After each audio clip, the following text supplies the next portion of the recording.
Con la llegada de la nueva película de Superman y el renacimiento del universo DC en los cines, obviamente iba a haber mucho debate y comparaciones de la nueva versión de Superman con versiones previas del personaje.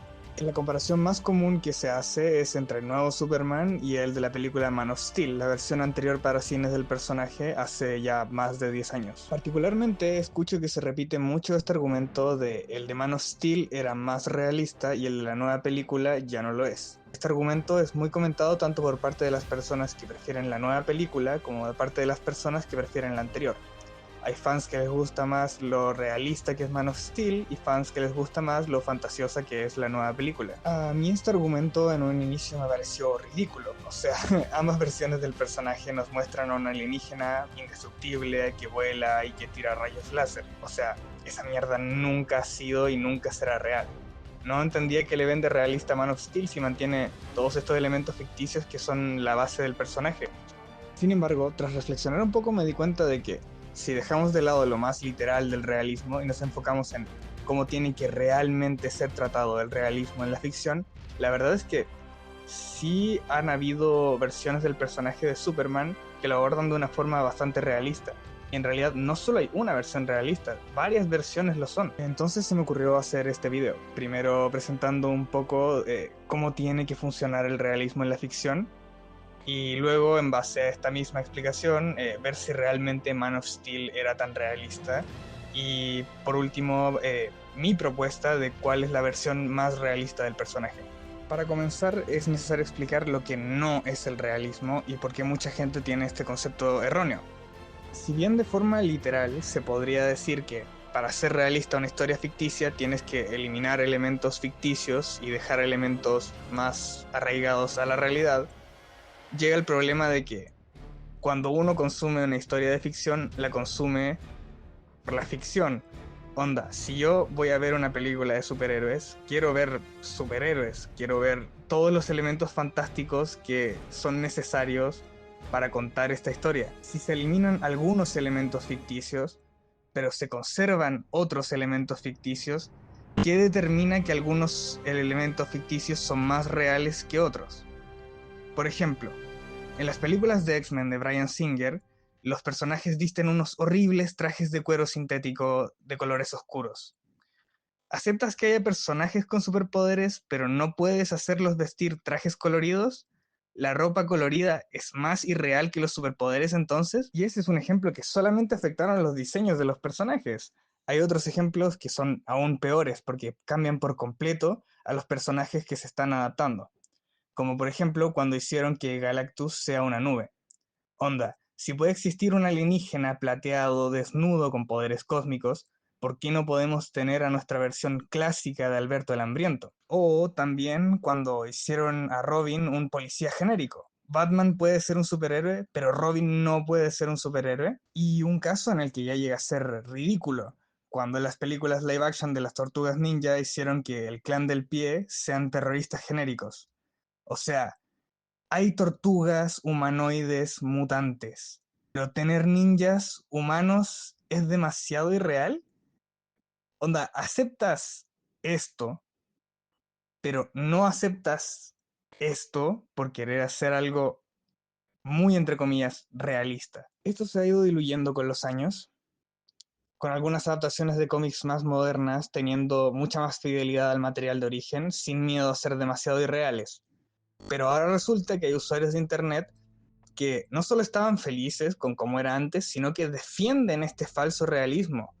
O sea, realmente quieren que los estudios, en vez de hacer que los superhéroes se vean como superhéroes, quieren que se vean más aburridos y más genéricos, quitándoles el color. Para hacer una historia realista no es necesario eliminar la ficción, sino que tienes que hacer que el espectador se sienta parte de la misma fantasía como si esta fuera algo real. Lo primero que es necesario para lograrlo es crear un mundo que se sienta real.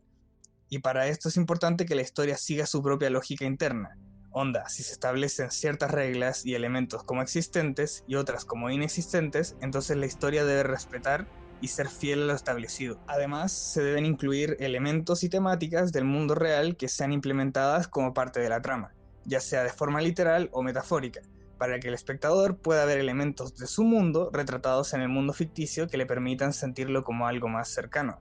Pero independiente si tienes un mundo bien construido o no, lo más importante es hacer que tus personajes ficticios se sientan reales. Y para lograr eso tienes que hacerlos pasar por emociones, experiencias, problemáticas y dilemas que las personas comunes podríamos pasar en nuestra vida cotidiana. Incluso si los personajes ficticios no son humanos, es necesario humanizarlos, hasta cierto punto, obvio. Crear un punto en común entre el personaje y el espectador. Entonces, ahora te preguntarás, ¿el Superman de Man of Steel sí es realista o no lo es?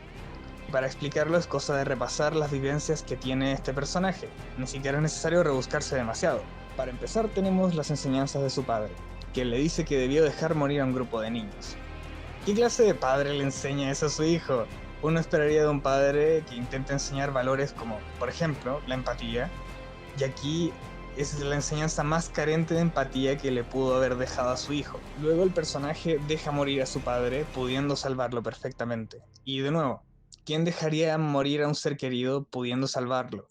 ¿Tú dejarías morir a alguien importante para ti si pudieras evitarlo? Para empezar, no es muy común que las personas tengamos en nuestra vida cotidiana la decisión de si dejar vivir o morir a alguien, pero quienes la tienen estoy seguro de que arriesgarían mucho con tal de salvar a sus seres queridos.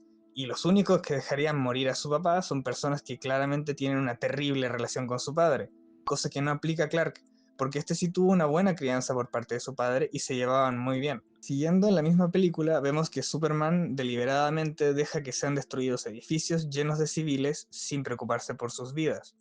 Y luego mata a alguien y no sufre ningún tipo de consecuencia psicológica a pesar del enorme peso emocional de dejar morir gente y matar directamente a alguien. Y en la siguiente película, Batman v Superman, es aún peor. Hay una escena donde explota una bomba, muere un montón de gente y el personaje apenas sí reacciona, como si realmente no le afectara estar rodeado de cadáveres. E incluso los detalles. Por ejemplo, cuando llama a su mamá por su nombre frente a un desconocido. Batman tenía que adivinar que cuando dijo Marta se refería a su mamá.